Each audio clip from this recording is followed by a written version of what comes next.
Mate, you're not ready for this one. I've got three massive Celtic stories for you today, from a Sky Sports mix-up that had CalMac and Scales howling to Martin O'Neill firing up the hoops, and the truth behind the player Chris Sutton says looks like a completely different beast under O'Neill. And trust me, the last story is the one every Celtic fan needs to hear, so stay with me right through to the end. We have 6 news a day to keep you updated with the mighty Celtic. Hit that subscribe button and be part of it. Mate, following the Celtic sometimes feels better than watching a full comedy lineup in the middle of Sucky Hall on a Friday evening. After that nerve-wracking grind at Easter Road when your heart had already tried to escape your chest at least 3 times, who on earth expected the best moment of the day to come after the match, and not from Daizen's opener or Engels throwing his whole face into a winning goal, but from a glorious Sky Sports blunder that had CalMac and Liam Scales laughing like school kids, and nay, honestly, it was the kind of moment that even Jock Stein would have appreciated with a wink. The match itself had already been chaos and graft. The Celtic were controlling things, pushing Hibs back, making them look more confused than the Blues whenever they try to explain their so-called European pedigree.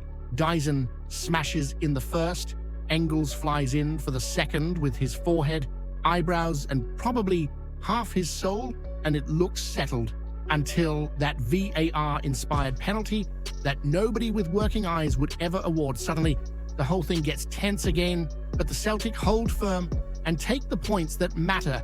Then comes the magic. CalMac and Scales join Sky Sports Live talking about the effort, the mentality, the importance of another away win. It is all very serious, very captain-like. And then the reporter, casually as you like, turns to CalMac and says, "I've got another job for you. Can you hand over the Player of the Match award?" Before the sentence is even finished, CalMac instantly turns to Scales, grabs his hand and smiles like he is presenting him with a trophy the size of the Clyde. Scales looks ready to give a speech, and then the reporter finishes, "To Daizen Maida, please." That half second of stunned silence was pure art. CalMac lets out a brilliant "oh" and bursts into laughter. Scales, poor lad, can only mumble an "oh." Cheers, like someone just told him the VAR are reviewing his childhood. And then comes the golden line from CalMac. "I was wondering how he'd managed to get man of the match after giving away a handball." That is the Celtic spirit in a nutshell. Light-hearted, united, relaxed, even after a hard shift. It shows exactly why this squad is thriving. Proper camaraderie, proper character, proper Celtic. With Dundee up next at Paradise, the mood could not be better. Daizen gets the award, Scales gets a story for life, CalMac gets the internet roaring, and we get another 3 points. Now let me ask you something that will stir a pot or two. Do you reckon moments like this are exactly why the Celtic keep rising, while the Blues keep melting down like the rain-soaked pavements of central Glasgow? Hit that subscribe button. Lads, let's G it. Lordy till we hit 1,500 mad Celtic daffs. Let me tell you, only the Celtic could take a week that started in pure chaos and turn it into something that feels like a proper storm rolling across Glasgow, loud, relentless, and hitting every blue heart harder than a winter gust on Sucky Hall. And right at the center of it all, Martin O'Neill, a man who genuinely thought Easter Road was going to be his swan song, only to be told moments before kickoff to forget any plans for midweek because Paradise was calling him right back. You could almost hear the Blues choking on their tea when word got out. This man, 73 years old and still sharper than half the managers in the league put together, walks back into the dugout with that calm swagger of someone who has seen everything in football. And what does he deliver? Another away win, another burst of real grit, another reminder of why the Celtic are the ones carrying the weight of history and expectation. The shift at Easter Road was nothing like the soft showing at Tynecastle. This time the Celtic rolled up their sleeves and went at Hibs like a side that refuses to bow to pressure. Daizen lashes in the opener, Engels nearly knocks his own head off, scoring the second, and for a spell, it looks like the Celtic are cruising, but then comes that penalty because, of course, there has to be drama. The whole match suddenly becomes a wrestling match under floodlights. But that's the thing with this team under O'Neill. The resilience is outrageous. 3 away games in 8 days, 3 wins, 6 different goal scorers. It's like the squad have decided to remind the entire league why they wear that badge. CalMac's strike in Paisley, the European lift in Rotterdam, and now the scrap and win in Edinburgh.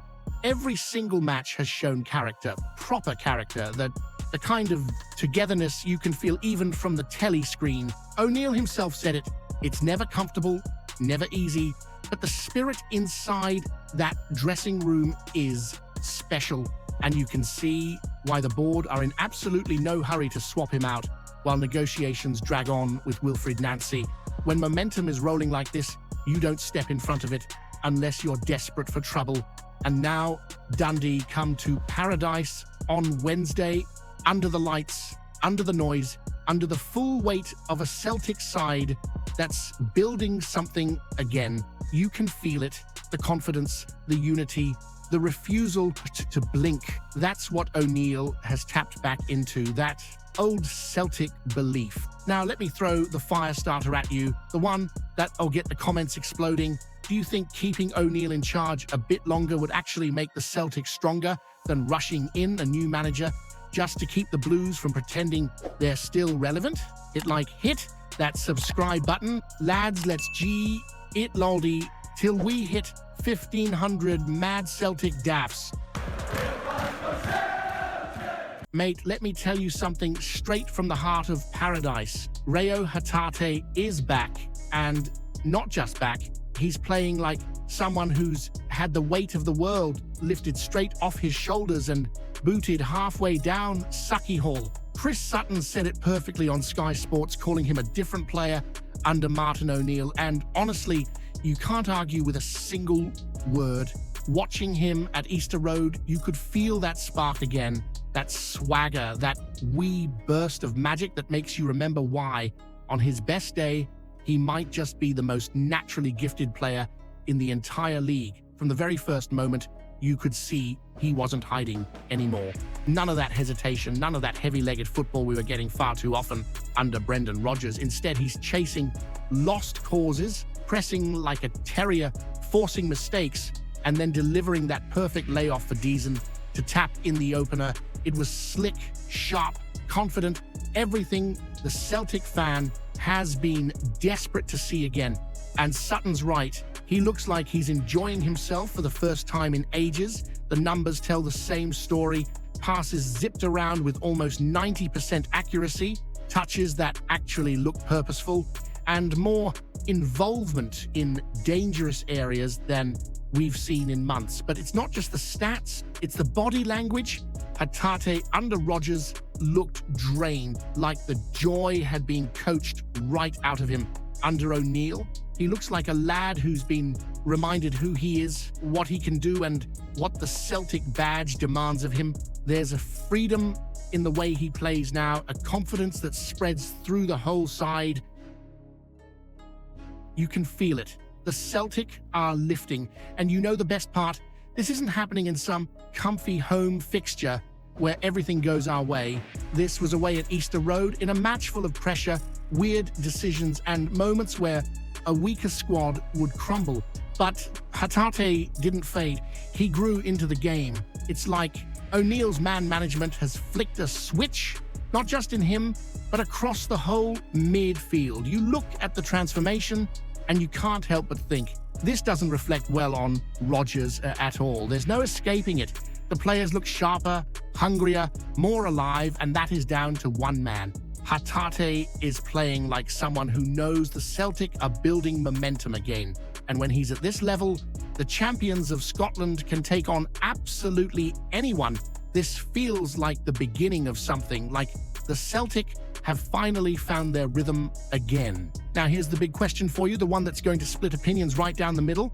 Do you think Hatate's revival under O'Neill proves the players had lost belief in Rodgers? And if so, does that mean the board made a mistake keeping him as long as they did? hit that subscribe button, lads. Let's gee it loady till we hit 1,500 mad Celtic daffs.